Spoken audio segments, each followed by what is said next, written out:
Well, good evening. Glad y'all came. And we are going to hopefully celebrate the Lord this evening and worship and song. And so I'd like to start off. If you would like to turn to page 317, we're going to be doing a couple of songs out of the book this evening. So grab yourself a blue hymnal, and it's page 317 to start. There's something about that name.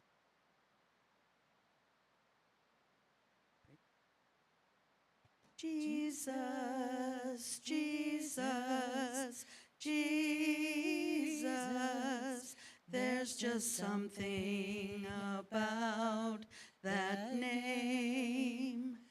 Master, Savior, Jesus, like the fragrance after the rain. Jesus, Jesus, Jesus, let all heaven and earth proclaim. Kings and kingdoms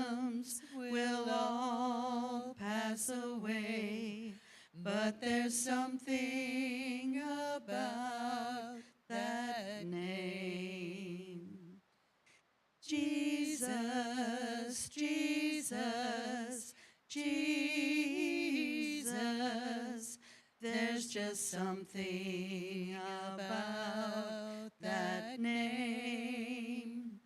Master, Savior, Jesus, like the fragrance after the rain. Jesus, Jesus, Jesus, let all heaven and earth proclaim. Kings and kingdoms will all pass away, but there's something about that name. And if you will turn to 447, It Is Well With My Soul, we'll have Rob take over afterward. So, It Is Well With My Soul. When peace like a river attendeth my way, when sorrows like sea billows roll, whatever my lot, thou hast taught me to say, it is well with my soul. It is well with my soul. With my soul. It is well with my soul. Though Satan should buffet, though trials should come, let this blessed assurance control, that Christ has regarded my helpless estate, and has shed his own blood for my soul. It is well. It is well with my soul. With my soul. It is well. It is well with my soul. My sin, oh, the bliss of this glorious thought. My sin not in part, but the whole, is nailed to the cross, and I bear it no more. Praise the Lord, oh my soul. It is well with my soul. With my soul. It is well with my soul. And Lord, haste the day when the faith shall be sight, the clouds be rolled back as a scroll, the trump shall resound, and the Lord shall descend. Even so, it is well with my soul.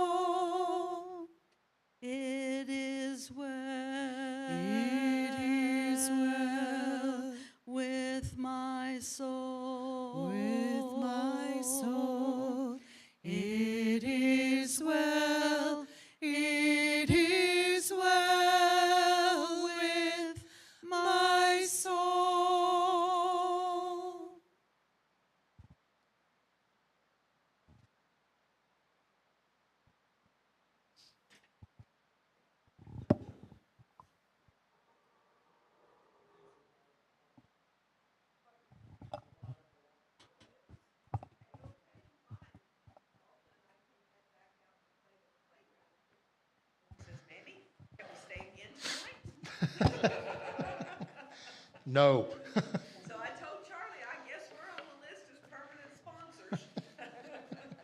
Well, thank you for helping with that. No problem. I just considered it a home mission trip. Those are a lot of fun. The pastor in me always is a nervous wreck because there's so many things that can go wrong. It was a really group of kids, and to my knowledge, no issues. It's what Charlie said. I've done several lock-ins and had one small issue one time, but most of the time the kids are really good. They're just happy to be out doing something, and it really doesn't even matter what you do, just we did it in Gravette several times, and our church was within walking distance of the airplane park. So we would let the police know that midnight, 1 o'clock, we're going to be over there. And usually they'd come by and shine their lights on everyone, just trying to scare the kids, make them think they were in trouble for something. But they knew we were coming, and the kids were not doing anything wrong. We were just, it's midnight, and we're on the playground. But it's amazing sometimes, though, the conversations. You can have some great conversations with kids out of the normal, formal environment. I need to get over here, John, for the camera. Or, huh? Oh, in that case, I'll move way over here and make you follow me. But Unfortunately, not knowing kids, I didn't have much interaction Right. with them. I will probably, I've only been that one night.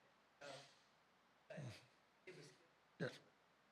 Well, Charlie said you're having an impact on them about missions because we have that next one-day trip in April. And I said that do I need to come out and talk to him? And he said, no, he likes having you come talk to him. I could do that. I don't know if I should be offended or just excited that you're here, but I'm going to take it as I'm excited you're here. I'm not going to be offended by it. To be able to be a part of it. Does anyone have any testimony or anything they want to share tonight? Lord, bless them. Yeah, it's raining in the spring, and literally cars, lawnmower. Yeah, looked out there and you never saw them. This cemetery hasn't been touched in several years, and some asked about going down there and looking at it. So I went down there and I tackled it and didn't hit nothing, didn't tear nothing up, but I rumped my jeans, I rumped my coat, my legs looked like they'd been shot with all the briar marks in them.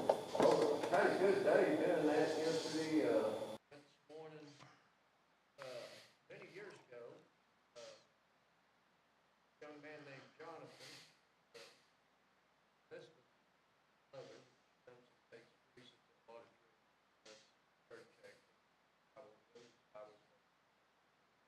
Anyway, he was gonna be speaking at a Calvary Baptist church. And I told him I would be there to support him. Lord has called him in. And, service this morning, but us guys all just got around him, warned him, that that's his job, and I told him, I just want you to know, now that you're working for the Lord, be aware of this. Body back that up. We did really good. Went there yesterday, fundraiser. Everything was good.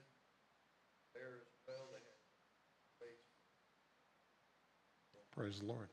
So, one lady battling cancer last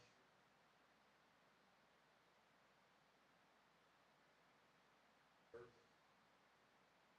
Everything was good there for that part. You was talking about the same Jonathan that you went door to door with over in Claremore.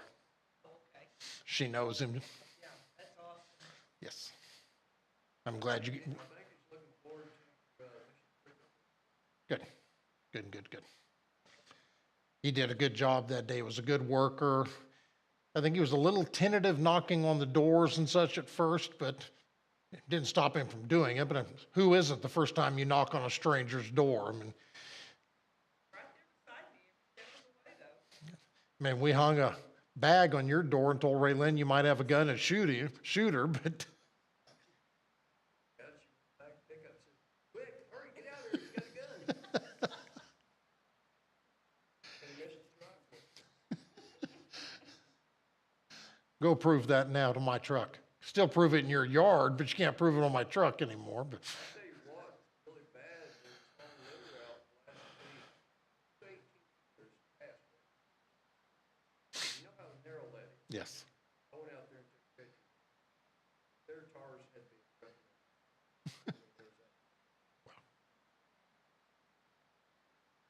before I get in, we're going to be in Luke 19, but before we get in there, I think you all have heard my story about the first time I went to South Dakota, and I'm going to share this tonight at the men's event at First Baptist in Siloam. I'm speaking there at 7 this evening.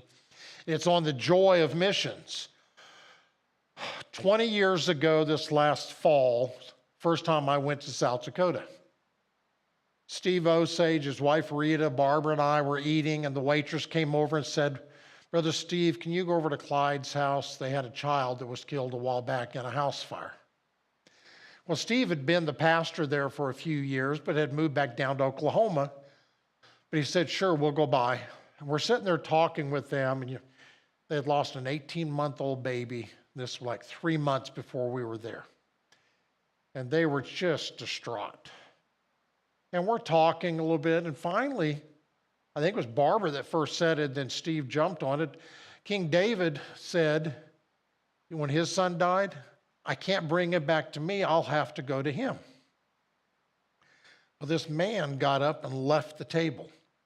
I thought we had offended him, said something wrong. A few minutes later, he came back with tears in his eyes and had 4 little fabric roses that he had taken off a funeral arrangement and gave one to Steve, Rita, Barbara, and I, each of us, saying, you're the first one in 3 months that's come by and given us any hope.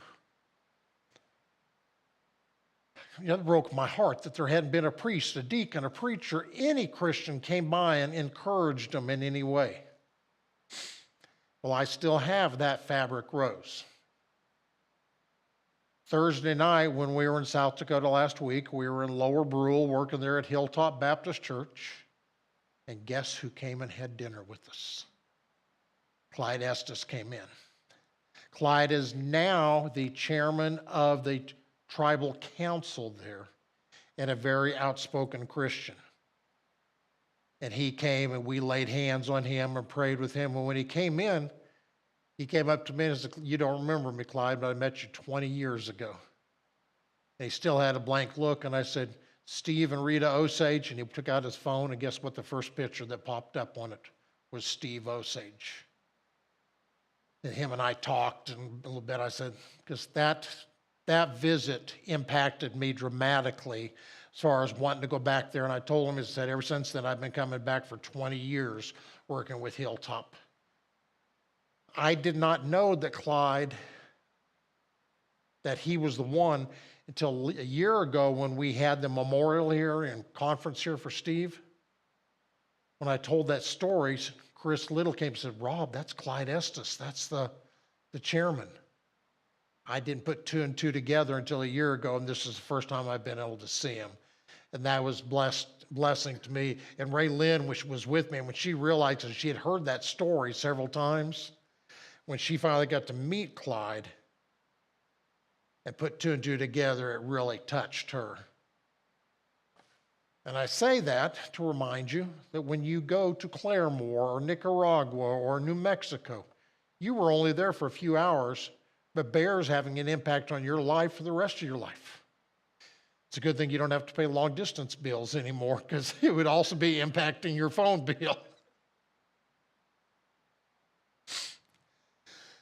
But you go to these different places, you meet people, and one of the things I'm going to be speaking about tonight about the joy of missions is the people you travel with and the people you meet wherever you're going on the mission. People that you have no idea ahead of time that you're going to meet. There's no way to anticipate how they become part of your family immediately. One of the biggest joys to me of missions is how it extends not only your church family, but really you feel like your personal family.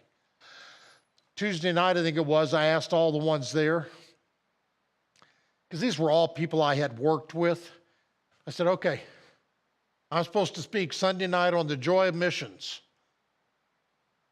What would you talk about? And to a person, they said, when we leave here, we don't want to leave. We don't want to leave each other.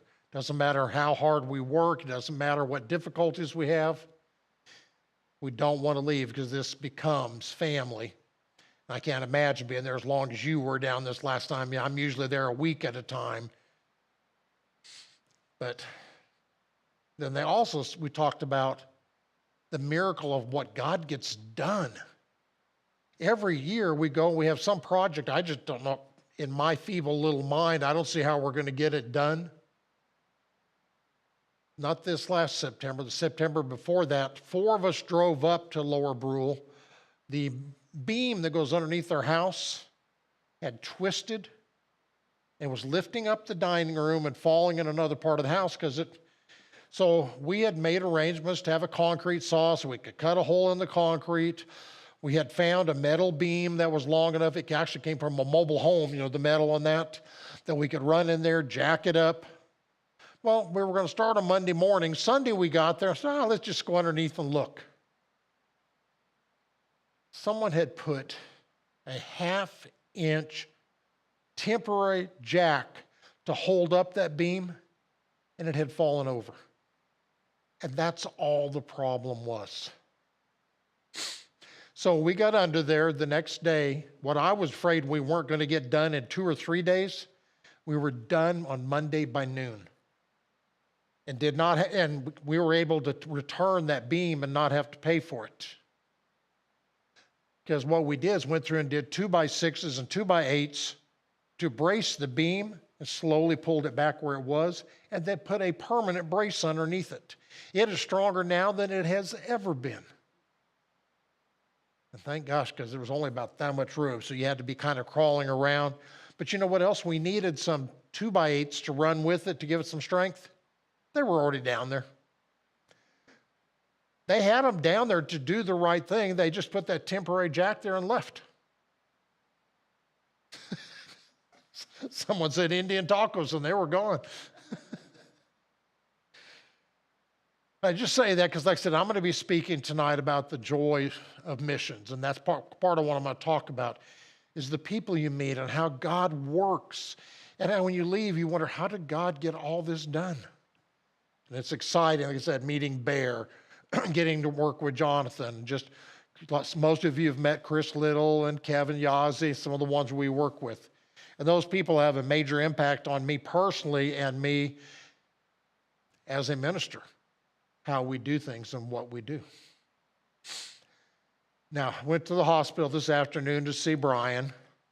He is doing better, but you saw him, Roger. He's still pretty weak. Right after you left, he went to the bathroom and had a hard time getting back in bed. But he's better than he was yesterday. He's still in intensive care. Hopefully, we'll get him out of there in a couple days and get him home by the end of the week. He was planning on singing next week for Easter and for Good Friday. Right now, I'm hoping he's here. I doubt he sings. So, Dan, I will get with you. We're going to kind of rethink and redo what we're going to do next week. We may look at several specials, whether it's individuals, whether it's duos or duets or something like that. We won't try to put together a choir or anything, but we may put together several Easter songs that way. So if anyone wants to sing, just get with me. Okay, thank you. I'll try not to sing. That'd be... I said, I'm okay singing a chorus or something once in a while, but I am not a singer. Now, I'm telling you this part of this, though, because mentally, I have not had much time to prepare for tonight's lesson, okay? So be prepared to jump in if you have something you want to add. Be in prayer for me, but we're going to be in Luke chapter 19. Now, before we get into that, this morning, we talked about Palm Sunday, the triumphant entry.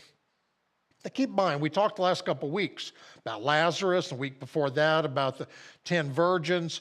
All this was Jesus heading toward Jerusalem. Now, he knew where he was going. Was he trying to be secret about it? No, he was very clear about it, wasn't he? He was going to Jerusalem. Now, those around him probably were saying, you don't want to go there. The people there want to kill you. There's people there that don't want you there, right? But he knew it was Passover week. He knew what was going to happen. He knew that some people say there was up to 2 million visitors in Jerusalem that week. And Diane, we were there a couple years ago. Can you imagine 2 million people there? It had to be packed. We talked about this morning, how many of them anticipated him coming? Because for the last 3 years, and again, remember, Israel's not that big. He brings 3 people back from death. How quickly do you think that gets around town? If one of you gets in a car wreck or gets a speeding ticket when you leave here tonight, how long is it going to be before I hear about it? And this isn't even, this is not a real small, because we're not all living right next to each other. But when things happen, my kids, Raylyn, poor Raylyn. Colcourt is a small school. Brian, her brother, is a teacher there. Her dad works at the school and knows every principal, superintendent, knows the school board, knows half the teachers. Can she get by with anything in Colcourt school? I'll probably know about it before she gets home. Before she gets done being in trouble, I'll probably have already heard about it. So think about it. Here Jesus fed 4,000 men in one place, 5,000 in another. He brought at least 3 people back to life. He healed the blind, the deaf. He did all these things over a 3-year period, which is all culminating with him coming to Jerusalem. Talked this morning when he came into town, they laid down the palm leaves. They threw down their coats, kind of rolled out the red carpet. They were all excited that he was coming. Now, part of the reason they were excited is they thought, all right, he's the conquering Messiah. He is going to get rid of the Romans. Yes, he came to win a battle, but not the one that they were thinking of. But man, they were excited. So this is Sunday. He's coming into town. The king is coming. He's riding on a donkey. We talked this morning about how that was a very humble way for him to come in. We also talked this morning, it was on a colt that had never been ridden before. A great example for us for submission, that even a wild animal would submit to Jesus. Now, it's the next day. Again, you have this long parade of people of him coming in, and this morning we said, what? That the Pharisees came up and said, hey, stop them from yelling and celebrating. It's going to cause a riot, and the Romans are going to come and get all over this. And what did he say? You probably remember the old song, ain't no rock going to sing or cry in my place. As long as I'm alive, I'll glorify his holy name. You don't know the song? Ain't no rock. I'm surprised you don't know that one. Huh? Yeah, it was an old church camp VBS type song, but based on this passage. Because what's it say? If I tell them to be quiet, the rocks are going to sing my praise. But there's a Pharisee telling that. Now think the very next day. Let me back up. 3 years before this, Jesus had been to the temple and had cleared the temple. Now he comes back. With all this parade and the Pharisees complaining about how loud he is, it comes Monday, and that's where we're at right now. Luke 19, verse 45 says, and he went into the temple and began to cast them out that sold therein, and them that bought, saying unto them, it is written, my house is the house of prayer, but you have made it a den of thieves. And he taught daily in the temple. But the chief priests and scribes and the chief of the people sought to destroy him, and could not find what they might do, for all the people were very attentive to hear him. So what's he saying? He went to the temple. Now, this should never be a surprise. Anytime Jesus went to any town, any community, he went immediately to the local place of worship. He didn't hide. He went there. Remember, even when he was 13 years old and got left in Bethlehem. right? Where was he at? The family leaves. Now, first of all, parents, can you imagine traveling a couple days and not knowing where your kid is? Well, they travel in a large group, a family, so they just assumed, well, Dad knows or Mom knows or Aunt Joe knows or somebody knows where he is, but he was at the temple. And every time he would go to town, that was his first place to go, really, was to head toward the temple. It says he went to the temple and began to cast them out. Now, why did he do that? Was there anything really wrong with them being there selling? Now, a lot of times churches, we use this passage as an excuse to say, well, we shouldn't sell and buy things at church. And I do think we have to be careful. Even kids selling blue and gold and such, we need to be very careful. That can become irreverent to the church. But I don't think that's what this passage is talking about. Picture you went in there and you needed an animal for sacrifice. Remember, they were required for certain sacrifices each year. Well, a lot of them had traveled for days. They came there and they went in and were able to buy a bird or a lamb, whatever they needed for the sacrifice, right? But what would be $1 out on the street, they were charging $25 in there. Now, say they came from another community and they had different kind of money. When I used to travel for Walmart, a lot of times when I was in other countries, I had to find a money exchange or a bank that would exchange my US dollars for a currency. Now, have you done that traveling? Now, there's usually a small fee for doing it, but it's not usually astronomical. If they do enough of it, they make a good living off it. In the temple, they were doing the same thing. You brought an outside money. Well, if you wanted to buy a bird or a sacrifice with it, they wouldn't accept it. So you had to go to the money changer over there. And the money changer, if he was going to give you $1 US for $1 Nicaraguan dollar, but then he would charge you $2 for doing it. Not just the exchange, he was going to make an astronomical amount off it. So what were they doing? They were not just providing a needed service, they were abusing the people. Now think about it. The Jews, the Pharisees, all knew that Jesus was coming and that he was in town. They all knew that he had chased everyone out of the temple 3 years before that. Did that change anything? No. We as humans are kind of slow to learn sometimes, aren't we? So why is this a big deal? The temple. He found people buying and selling in the temple, and the temple is a holy place to the Jews. Our church building here, I love our church building. Our church building here. I hate our church building. Wednesday nights, it is the playground. Sometimes that's hard to get kids to transition on Sunday mornings to this being the sanctuary. The sanctuary should always be very reverent in my mind. But I love that our kids play in here on Wednesday night. But I don't want to play in here on Sunday mornings. I have a hard time. Where do I like our building? For what we needed, this building is perfect. But remember, there's parts as you come into the temple, there would be signs saying, you and I could not go past this point because we were not Jews. We were not allowed past this point. It was so reverent.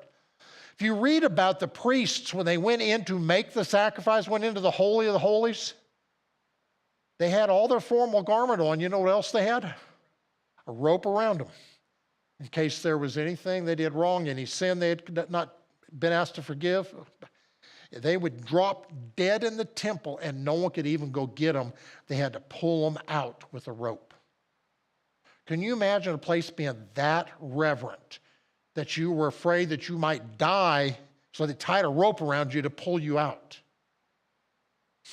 I've tried scaring kids with that about doing things in the sanctuary, and it doesn't carry much weight with them. But the temple was an important place to the Jews, and it still is. Right now, they do not have a true temple in Jerusalem. The Jews do not have one. Now, we just finished several weeks talking about prophecy. By the middle of the 7 years of tribulation, there will be some form of a temple. There's some debate of whether it'll be similar to Solomon's temple. Will it be the big, massive building? It doesn't really say that. Because early, think about when Moses and them were traveling through the wilderness.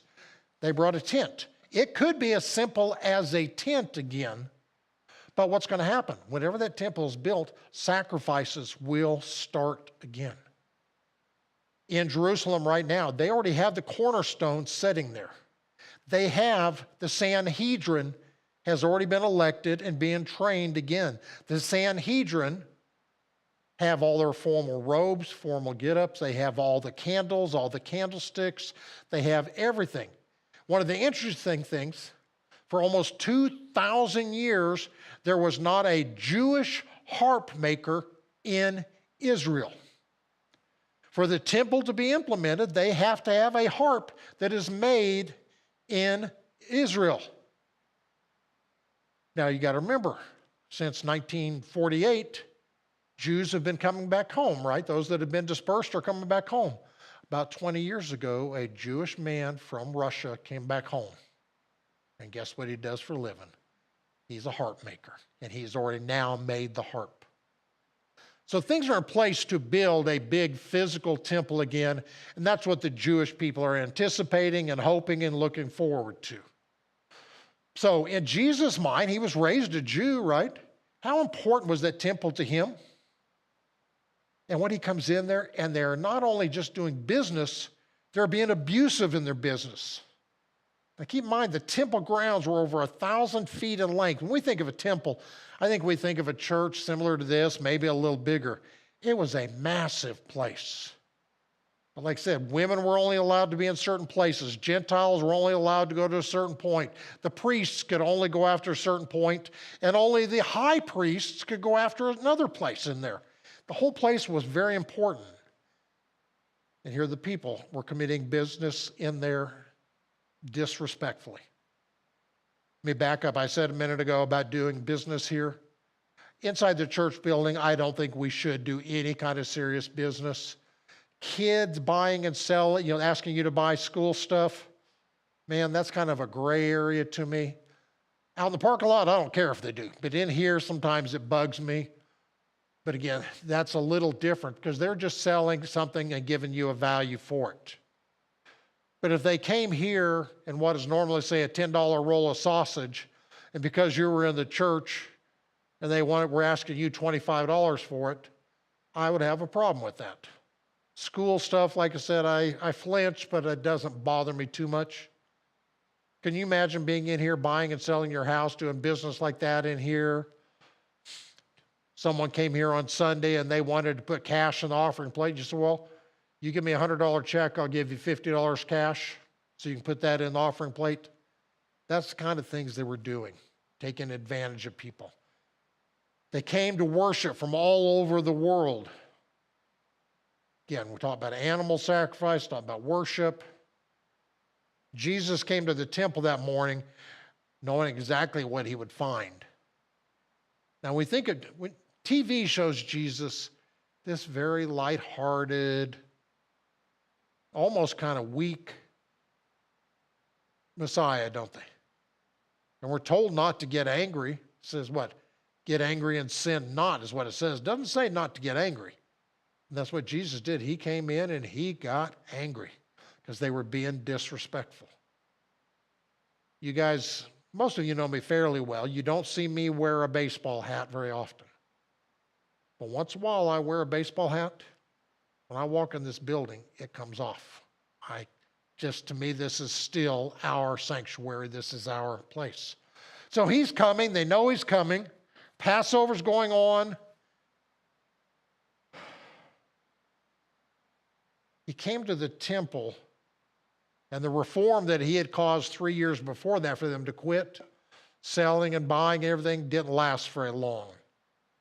He came in and turned business tables upside down, people's income, their sacrifices.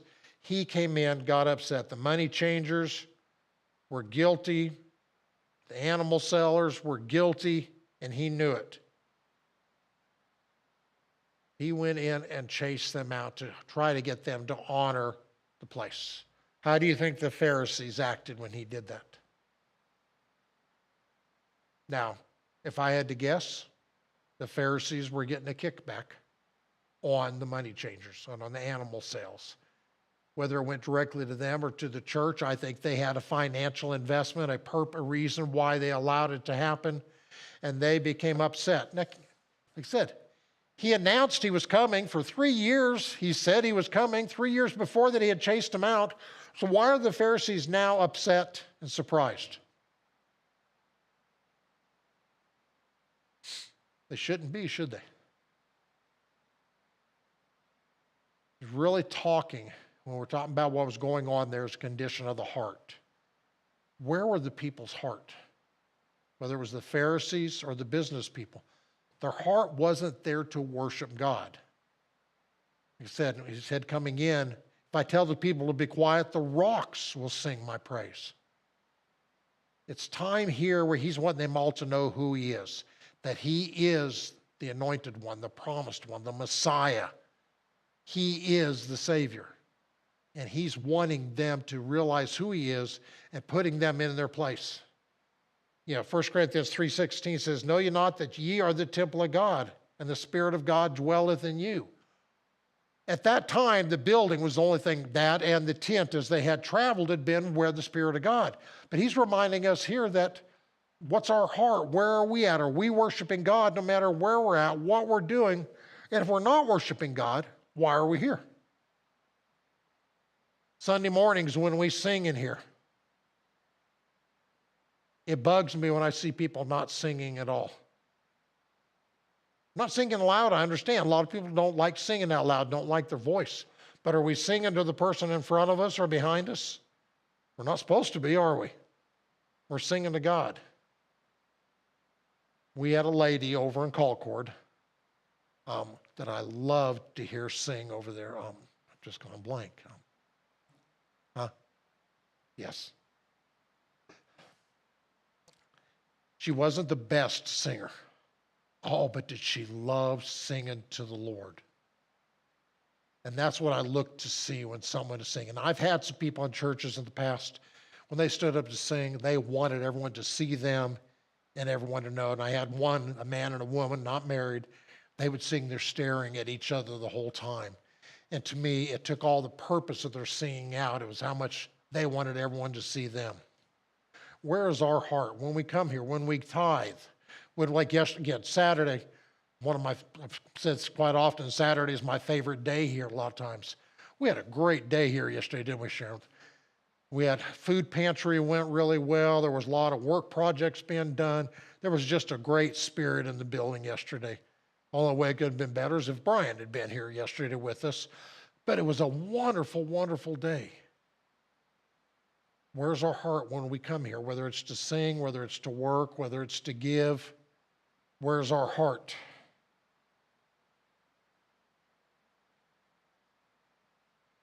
Now think about it. It goes on and tells us that when he was ready to leave, when the Jews got mad, why didn't they arrest him right then? It says something stopped him. The people loved what he was doing, and the priests and everyone were prevented from arresting him at that point. Now remember later in the week when they do come to get him and Judas kisses him on the, to betray him. What's Jesus say? I've been in the temple every day. It's not like I'm hard to find. But it was hard for them to arrest him in front of the people. He was popular. When he went to the temple and disturbed everything, this was still part of the process of going from singing Hosanna to later in the week, crucify him. The Pharisees, the priests, didn't want him there in the first place. But as his popularity grew, as he came, turned over tables, did different things, their anger against him became more and more so. My first church I pastored in Bentonville. Had been there about 2 months. Sunday night like this, we were going to do the Lord's Supper, and I knew there was going to be a small group this size, maybe a little bigger. So I came in and roped off part of the church and asked everyone to sit on one side to make it easier for the deacons, right? I had a little old lady walk in, tear down that ribbon and tell me, you cannot tell me where to sit. I tried to explain her and she didn't care. What happens in the church when we do stuff like that? My first church, that same church, we went into the nursery. The wallpaper had raccoons and animals' eyes. They may have been pretty when it was first put up. 20 years later, that thing was scary to kids. So we went in there one work day and tore off the wallpaper. I had a little old lady threaten to split the church apart because her daughter had put that up there. Her daughter died, and that wallpaper was important to her. We get into habits, we get into way of doing things, and we get violent. And that's what's happening here. Jesus is coming into town, and he's not only knocking over the tables, he's knocking over all their traditions, their way of doing things, and they're getting madder and madder. And can you imagine when he went to the temple on Monday and did this, they were thinking, arrest him, let's get him now, let's get this over with before Passover, and then they can't. Do you think they calmed down when they went home that night? I think they got madder and madder and madder as the week went on. It says he preached at the temple. I don't think he sat there praising the priests and the Pharisees and the Sadducees and the scribes. He was teaching what he had taught for 3 years, which just made him madder and madder. So think about when it goes to trial later in the week. They've been stewing at least that week, and some of them have been stewing for weeks and weeks because what? He had performed miracles on the Sabbath. They had eaten on the Sabbath. They were getting madder and madder and madder. And it didn't matter. You know, he didn't speak up at his own trial, did he? Would it have mattered what he said? They had already made up their mind he was guilty. They had already determined to punish him. No matter what he had said or done, this was going to happen. And he knew this. He knew the trial was going to be a fake trial. He knew he was going to be found guilty. Everything that was going to happen to him had already been predicted hundreds of years before that, and he knew that coming into town. This morning I kind of mentioned most people traditionally say Passover meal or the Last Supper that he had was Thursday. Others believe it really all happened on Wednesday when you look at the 3 days that he was in the grave. Now, tradition is he was crucified on Friday, rose on Sunday. Now, how does that tradition work? Because it's Friday, Saturday, and Sunday. It's part of 3 days. But others argue that the timing is off, but no one argues the facts of what happened there. There's just some debate on the exact timeline. But tradition says Monday there was the temple, Tuesday he was around the temple preaching, Wednesday there's not, Tuesday and Wednesday kind of run together, then Thursday, the Last Supper, the fake trial come Friday morning, him crucified and resurrected on Sunday. So as we're going through Holy Week this week, think about where Jesus was, what he was doing, and the anger that was growing. It still amazes me how Satan could take the same people that were praising him on Sunday for them to be yelling, crucify him later in the week. But you know that happens around churches still today. Man, they loved you on Sunday when you sang that special, Diane. But if you do something wrong this week, they might be yelling to crucify you by Thursday. You did a great job leading the music this morning. Even when things got a little disjointed, you just kept pressing on. I appreciate that. Okay. So that's really what I wanted tonight, for you guys to be thinking about why they're turning over the table, what is going on this week. Friday night, be in prayers for Billy. This is his first Good Friday service. We've done it the last few years and did pretty dramatic. I'm curious what Billy's going to do. He hasn't shared with me what he's going to say yet. But be in prayer for the Good Friday service, and then Sunday morning we'll have Easter. I already have my message, but we're going to have to redo the music a little bit. But I'm excited about next Sunday for Easter because he is risen. Kenny, will you close us in prayer?